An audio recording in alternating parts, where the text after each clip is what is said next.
다음 소식입니다. 미국 연방준비제도가 올해 안에 금리를 3차례 인하할 가능성이 있다는 기존 입장을 재확인했습니다. 시장은 환호했죠.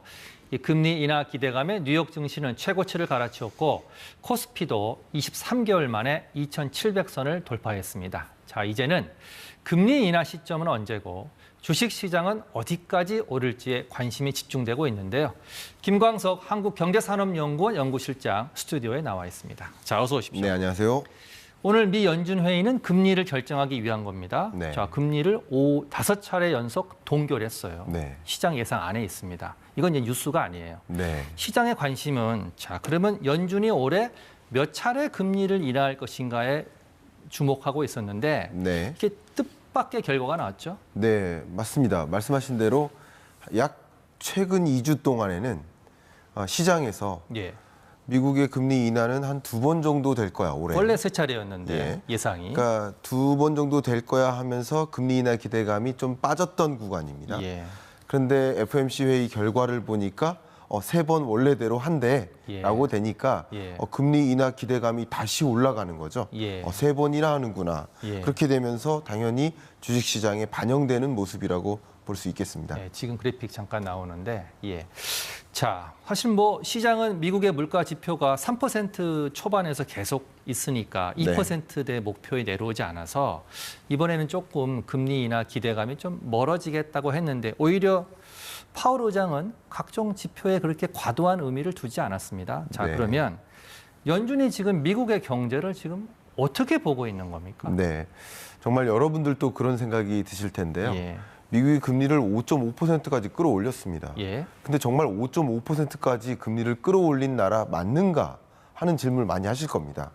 경제를 보든 고용을 보든 예. 물가를 보든 마찬가지인데 미국 경제 성장률이 2.1%로 전망하고 있습니다. 예. 종전 전망치보다 0.7%포인트나 상향 조정한 그냥 겁니다. 올렸네요. 또 실업률도 종전보다 0.1%포인트 낮게 전망하면서 고용도 굉장히 탄탄하게 전개될 거야라고 보는 겁니다. 예. 결국 경제가 걱정이 돼서 금리를 인하하기보다는 5.5% 수준의 기준금리에서 정상화하는 움직임을 가져가 보겠다. 예. 그러니까 정상화니까 급한 것이 아닙니다. 예. 목표하는 물가 2%에 부합하는지를 지켜보면서 적정한 시점에 금리 인하를 단행할 것이다. 이렇게 해석하시면 도움이 되겠습니다.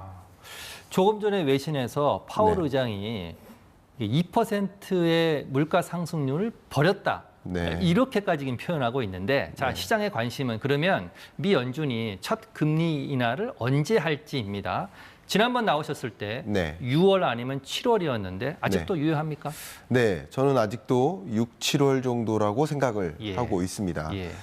가만히 생각해 보면 시장의 기대는요, 지금 현재 6월에 상당한 기대감을 가지고 있습니다. 6월에. 6월 금리 인하가 시작될 거라고 예. 거의 굳게 믿고 있는 모습이에요. 시장의 모습은. 예. 근데 조금만 돌아가 보면 지난 1월 달까지만 해도 3월에 금리 인하할 거야. 그렇죠. 지난 2월까지만 해도 5월에 금리 인하할 거야.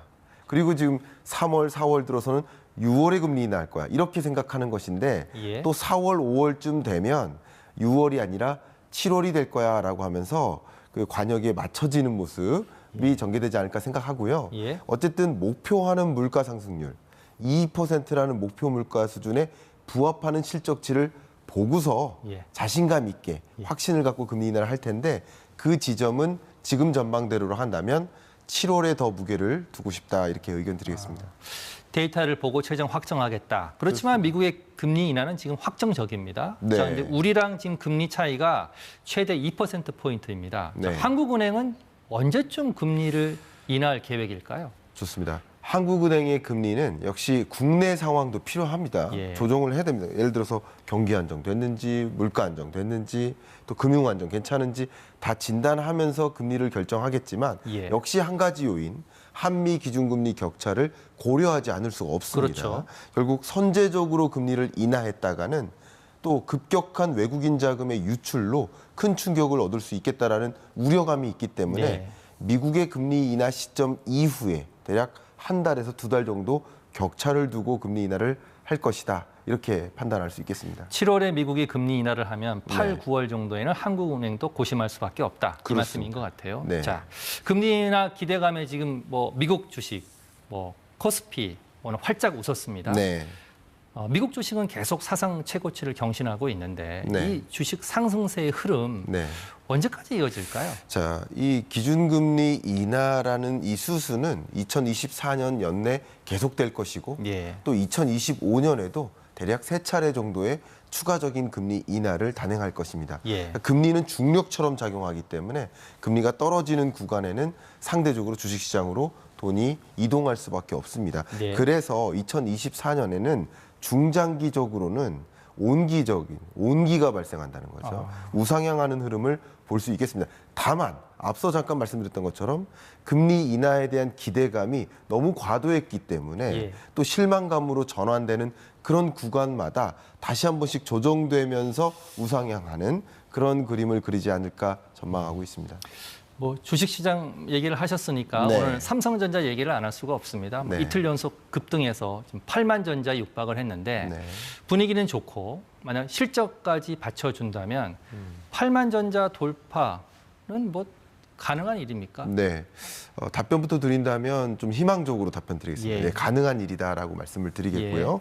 일단 기본적으로 금리 인하에 대한 기대감이 주식시장으로 돈이 유입이 되고요. 예. 삼성전자는 상대적으로 더 많은 돈이 유입될 수 있겠다라고 보고 있는데 네. 그 근거는 바로 실적입니다. 예. 삼성전자가 지금 최근에 재고율이 급감하고 있어요. 예. 재고율이 떨어지면 올라가는 게 가격입니다. 실적. 아, 가격. 가격이 예. 올라가니까 수출액이 늘어나는 겁니다. 예. 그런 것들은 당연히 삼성전자 실적을 개선케 만들어주는 여건이라고 예. 볼 수 있고요. 최근 가장 많이 기대받고 있는 것이 HBM, 고대역폭 메모리인데요. AI가 부상하고 AI 서비스를 공급하기 위한 AI 반도체에 대한 수요가 계속 늘어나고 예. 그럼 AI 반도체가 구동되기 위해서 반드시 필요한 메모리죠. 예. HBM 메모리 반도체 이 영역으로 삼성전자의 기술 고도화가 상당히 진전되고 있습니다. 예. 그런 면에서 기대되는 부분들이 또 많이 작용할 것이기 때문에 저는 좀 긍정적으로 여러분께 의견을 드리고 싶습니다. 예, 마지막으로 질문 하나만 더 드리고 보내드리겠습니다. 조금 네. 짧게 부탁드리겠습니다. 자, 일본이 17년 만에 금리를 올렸습니다. 뭐 이 때문에 미리 엔화를 사두신 분이 있어요. 엔화가 네. 오를까 봐. 근데 사실 엔화는 떨어지고 니케이 지수는 지금 최고치를 또 경신했습니다. 이게 거꾸로 가고 있는데 네. 왜 그런 겁니까? 자, 장기적인 시야와 단기적인 시야 좀 다릅니다. 예. 장기적으로는 일본의 금리 인상과 함께 엔화 가치의 강세화가 전개될 것으로 보고 있습니다. 예. 강한 강세화라기보다는 완만한 강세화의 진전이 나타날 것이라고 보고 있고요. 예, 예. 단기적으로는 우리가 예상했던 대로 일본이 금리 인상했네 하니까 트레이더들이 예. 적극적으로 매도를 하면서 수익 실현을 벌이고 있는 모습인 겁니다. 예. 그러면서 일시적인 엔화 가치의 변동이 다른 방향으로 움직이는 것이지 장기적으로는 금리 인상은 어쨌든 엔화 가치를 상방 압력을 주는 요인이라고 해석하시면 도움이 되겠습니다. 예, 오늘 말씀 잘 들었습니다. 김광석 한국경제산업연구원 연구실장이었습니다. 고맙습니다. 감사합니다.